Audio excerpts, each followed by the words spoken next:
நம்ம என்ன பண்ண போகிறோம் அப்படின்னு பார்த்தீங்கன்னா ஒரு அழகான பேப்பர் ஃப்ளார் தான். இதை நம்ம வந்து லேயர்டு ஃப்ளார் கூட சொல்லலாம். இந்த லேயர்டு ஃப்ளாரில் நம்ம லேயராக பண்ணுறதுனால டிஃப்ரெண்ட் கலர்ஸில் நம்ம பண்ண போகிறோம். லைக் இந்த மாதிரி தான் கோன் வச்சு நம்ம லேயர் பண்ண போகிறோம்.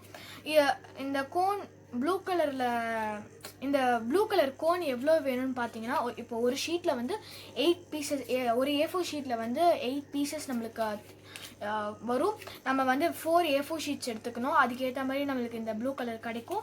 தென் கலராக பண்ண போகிறேன் அப்படின்னு முன்னாடியே சொல்லியிருந்தேன். க்ரீன் கலர் வந்து நான் 3 ஷீட்ஸ் எடுத்திருக்கேன், கலர் A4 ஷீட்ஸ்.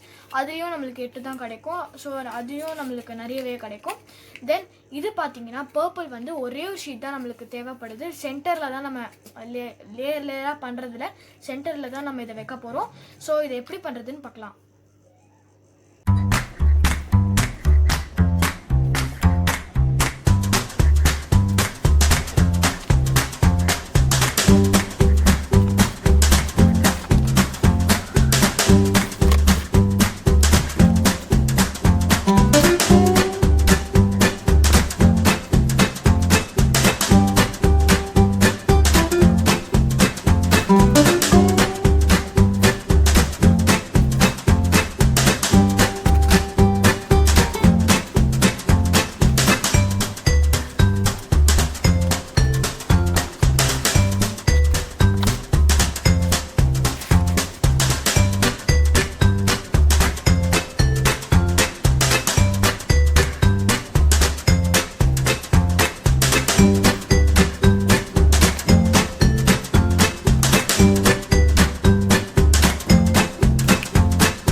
இந்த பர்பிளை நம்ம ஒட்டினாலும் நம்மளுக்கு ஃபுல்லாக ஃபில் ஆகாது. இந்த கேப் நம்மளுக்கு கண்டிப்பாக தெரியும்.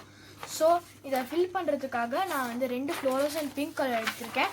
இது ஒன்றுத்தில் 8 வரும். ஸோ டோட்டலாக நம்மளுக்கு 2 நாளில் 16 கோன்ஸ் வரும். தென் அதுக்கப்புறமா அந்த பிங்க் ஒட்டினதுக்கப்புறமா அதுக்கு மேலே நம்ம வந்து இந்த பர்பிள்ஸை ஒட்டினோன்னா நம்மளுக்கு இந்த